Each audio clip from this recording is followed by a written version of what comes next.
The story of Arks, starting with Aardvark. Out by the trees there was a little Aardvark. As anyone could see, he was digging at the bark. When from in the bushes in the eerie dark, he heard a rustle and thought, "Oh no, a shark!" "Wait, it can't be a shark. There's no ocean here," he said to himself with a bit of a sneer. As it approached and he heard it get nearer and nearer, very quickly things became clearer and clearer. The thing jumped up and started hooping and hollering. The Aardvark had no idea what he had done to had bothered him. Aardvark decided to take a deep breath within, hoping his breath would make him sound confident. He heaved in his chest and puffed it out some, then out of his mouth these words did come. "Where on earth did you come from?" he said. "My heart's beating like a drum. You scared me half to death."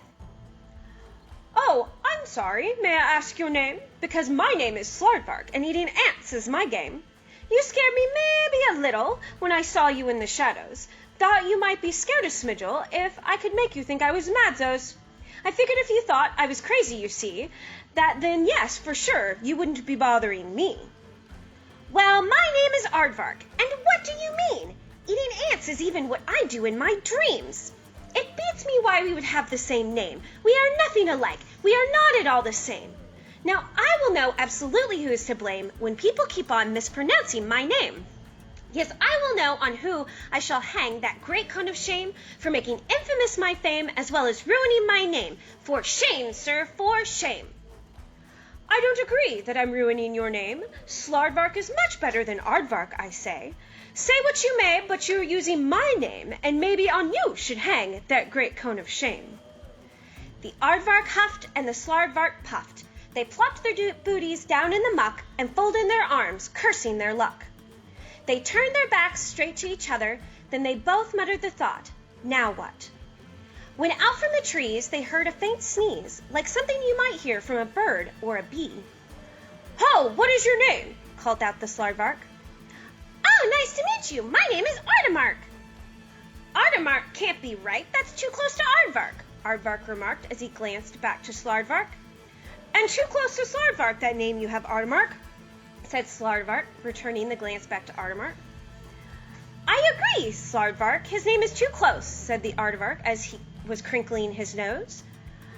"I'm so sorry. I'm not trying to take anything from you," Aardvark said with a grin that seemed true. "You see, I'm just looking for ants I can eat. I figured I'd stop here and plant me a seat. I heard the ants here just can't be beat. I've been traveling to get here for half of a week." "Well, you can't. You're ruining my name, I do say," said Aardvark and Aardvark together in dismay.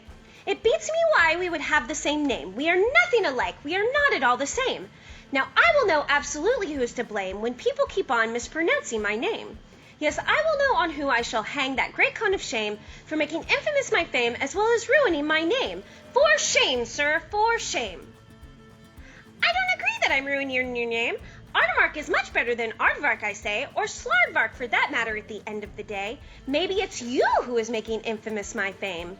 Say what you may, but you're using my name, and maybe on you should hang that great cone of shame." The Aardvark huffed and the Aardvark puffed. The Aardvark huffed, puffed, and then fluffed. They plopped their booties down in the muck and folded their arms, cursing their luck. They turned their backs straight to each other, then they all muttered the thought, "Now what?" Out of the blue, after an hour or two, or maybe it was more, I can't say for sure, came yet another noise prancing through the forest. "Ho, wait there, see!" yelled out the three, who were sitting in their muck and misery.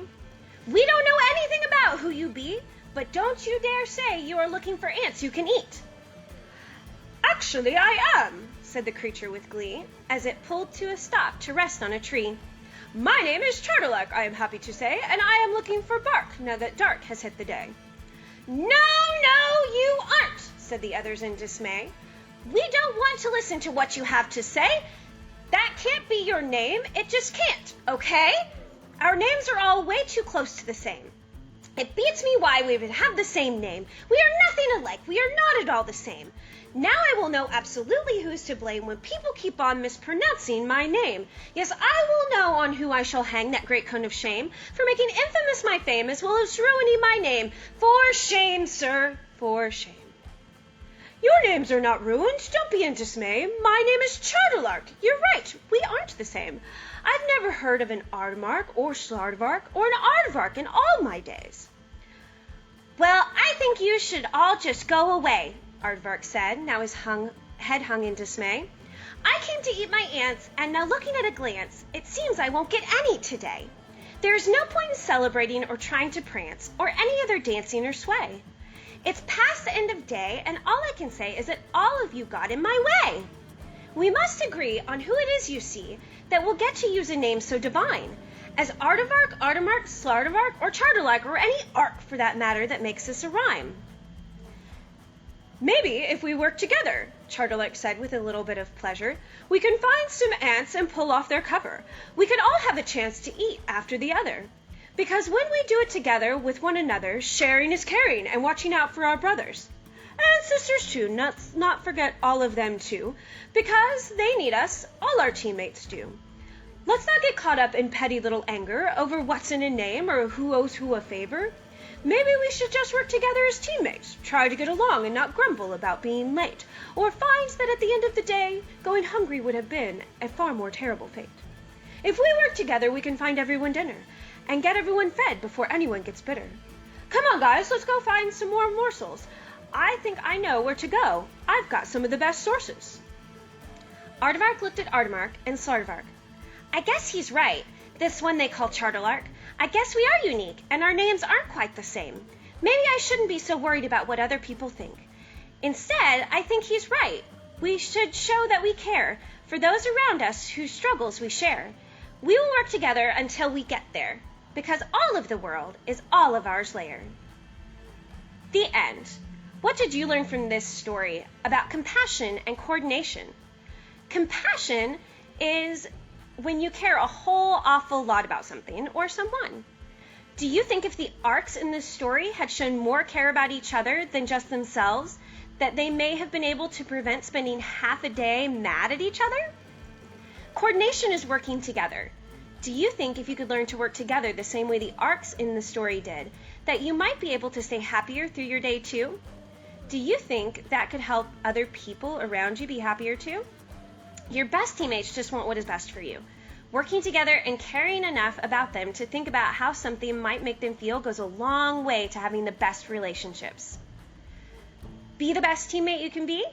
Be the best at being you.